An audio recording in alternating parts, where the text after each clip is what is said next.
रहा हूं दुनिया के सबसे बड़े ऑनलाइन शॉपिंग साइट Amazon.com के फाउंडर जेफ बेजोस की, जो अभी हाल ही में माइक्रोसॉफ्ट के फाउंडर बिल गेट्स को पीछे छोड़कर दुनिया के सबसे अमीर व्यक्ति बन गए थे।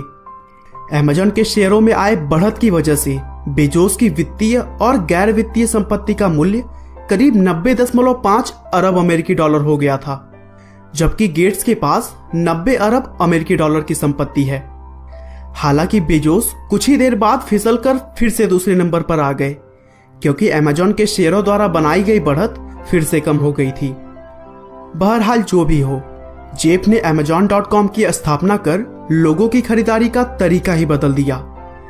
आपको जो कुछ भी चाहिए ऑनलाइन आदेश करिए और सामान आपके दरवाजे पर हाजिर, वह भी बाजार से सस्ती कीमतों पर। जेफ की यही सोच उन्हें आज इस मुकाम पर लेकर आई कि आज के समय में उनका नाम सबसे अमीर लोगों में गिना जाता है। दोस्तों, जेफ बेजोस आज भले ही अरबों खरबों के मालिक हैं, लेकिन उन्होंने भी अपनी जिंदगी में बहुत सारी मुश्किलों का सामना किया। बेजोस, जिनका जन्म एक नाबालिग मां की कोख में हुआ और 18 महीने की उम्र में ही उनके पिता उन्हें बेसहारा छोड़कर चले गए। आगे चलकर सौतेले पिता की छत्रछाया में उन्होंने पढ़ाई की, तो वहीं नाना के यहाँ रहकर अपनी छुट्टियां बिताई और फिर अच्छी खासी नौकरी छोड़कर ऑनलाइन बिजनेस में कूद पड़े। तो चलिए दोस्तों, बेजोस के इस उतार चढ़ाव भरे सफर को हम शुरू से जानते हैं। जेफ बेजोस का जन्म 12 जनवरी 1964 को अमेरिका के न्यू मैक्सिको में हुआ था। जब वे पैदा हुए थे, उस समय उनकी मां जैकलिन हाई स्कूल में पढ़ाई कर रही थी और उनकी उम्र केवल 17 साल थी। उनके पिता का नाम जॉर्गेंस था, जो सिर्फ 18 महीने की उम्र में उन्हें और उनकी मां को बेसहारा छोड़कर चले गए, जिसके बाद कुछ सालों तक जैकलिन यानी उनकी मां ने उन्हें अकेले संभाला।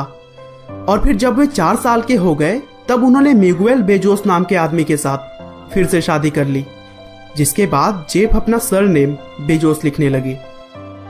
शादी के बाद उनका पूरा परिवार ह्यूस्टन शिफ्ट हो गया और मिगुएल वहां एक इंजीनियर के रूप में काम करने लगे।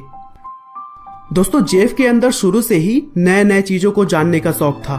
वे अपने खिलौनों को खोलकर अलग अलग कर देते और फिर उसे जोड़ते रहते थे। दरअसल वे जानना चाहते थे कि कोई भी चीज काम कैसे करती है। वे शुरू से ही अपने उम्र के बच्चों से काफी अलग थे। जेफ ने रिवर रॉक्स एलिमेंट्री स्कूल से अपनी शुरुआती पढ़ाई की और अपनी छुट्टियां उन्होंने अपने नाना के वहां बिताए।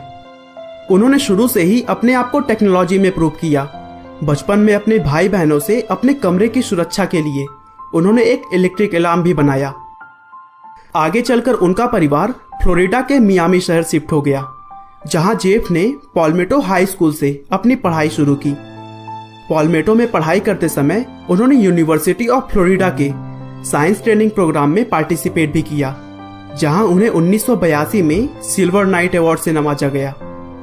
दोस्तों, जेफ हमेशा एक इंटेलिजेंट स्टूडेंट्स में गिने जाते रहे हैं। स्कूल के दिनों से ही उनका ध्यान हमेशा किताबों में ही रहता था, लेकिन यह बात उनके माता पिता के लिए एक चिंता का कारण बन गई थी। इसीलिए उन्होंने जेफ को फुटबॉल सिखाना शुरू किया। आगे चलकर बेजोस ने प्रिंसटन यूनिवर्सिटी से इलेक्ट्रिकल इंजीनियरिंग और कंप्यूटर साइंस में बैचलर ऑफ साइंस की डिग्री ली। 1986 में ग्रेजुएट होने के बाद बेजोस ने कंप्यूटर साइंस के क्षेत्र में ही वॉल स्ट्रीट में काम किया। इसके बाद उन्होंने फेटल नाम की एक कंपनी में भी काम किया, लेकिन कई और कंपनियों में काम करने के बाद उन्होंने सोचा कि वे दूसरों का काम कब तक करेंगे। इसीलिए उन्होंने खुद का कोई बिजनेस स्टार्ट करने का मन बनाया, जिसके बाद उन्होंने अमेरिका के बहुत सारे शहरों की यात्रा की और लोगों की डिमांड को करीब से जाना। आखिरकार उनके सर्वे में पता चला कि इंटरनेट की डिमांड बहुत तेजी से बढ़ रही है और अगर इसी क्षेत्र में बिजनेस स्टार्ट किया जाए तो सफलता तो मिलनी ही है। 1994 में उन्होंने अपनी अच्छी खासी नौकरी छोड़ दी और अपने घर के गैराज से ऑनलाइन बिजनेस की तरफ अपना पहला कदम रखा, जहां उन्होंने किताबें बेचने से शुरुआत की। दोस्तों, जेफ ने किताबों को ऑनलाइन बेचना शायद इसलिए भी सोचा था क्योंकि वो खुद भी किताबों के बहुत शौकीन थे। उन्होंने 3 कंप्यूटर और कुछ ही एम्प्लॉयज के साथ कंपनी की शुरुआत की। जेफ के माता पिता ने भी अपनी तरफ से उनकी पूरी सहायता की।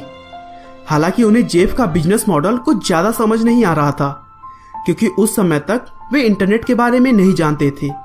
लेकिन उन्हें जेफ पर पूरा भरोसा था। जेफ ने अपनी कंपनी का नाम सबसे पहले कैडबरा रखा और फिर आगे कुछ महीनों में उसे बदलकर relentless.com कर लिया। लेकिन यह नाम भी उनके दोस्तों को पसंद नहीं था, इसीलिए 1995 में अंततः उन्होंने अपनी कंपनी का नाम Amazon रख लिया, जो कि अमेरिका के एक नदी के नाम पर आधारित थी। बिजनेस स्टार्ट करने के सिर्फ 2 महीनों में ही Amazon ने 45 से अधिक देशों में अपने बुक्स की सेलिंग कर दी और उनके हर हफ्ते की बिक्री करीब 20,000 अमेरिकन डॉलर हो गई। बस यहीं से जेफ और उनकी कंपनी Amazon ने कभी भी पीछे मुड़कर नहीं देखा और आगे चलकर Amazon पर अनगिनत सामानों का लिस्टिंग किया गया और फिर Amazon दुनिया की सबसे बड़ी ऑनलाइन शॉपिंग साइट बन गई। इसी बीच कंपनी के इतिहास में एक महत्वपूर्ण दिन नवंबर 2007 में आया, जब Amazon.com ने Amazon Kindle नाम से ई बुक रीडर बाजार में उतारा, जिससे किताबों को तुरंत डाउनलोड करके पढ़ा जा सकता था। इससे कंपनी को काफी प्रॉफिट हुआ।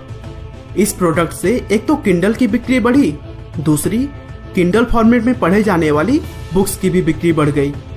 ग्राहकों के लिए ये बहुत सुविधाजनक था, क्योंकि अब उन्हें बुक के आने का इंतजार नहीं करना पड़ता था। मनचाही बुक मिनटों में उनके पास आ जाती थी। जेफ की अगर पर्सनल लाइफ की बात करें तो उन्होंने 1993 में मैकेंजी से शादी की, जिससे उन्हें 3 बेटे हैं। इसके अलावा उन्होंने एक लड़की को भी गोद लिया है। दोस्तों, हर साल Amazon जेफ और उनकी फैमिली के सिक्योरिटी पर करीब 13 करोड़ रुपए खर्च करती है, लेकिन फिर भी जेफ की वाइफ 4 बच्चों को स्कूल छोड़ने के बाद जेफ को कार से खुद ऑफिस ड्रॉप करती हैं और जेफ भी अपनी पत्नी और बच्चों को अपना पूरा समय देते हैं।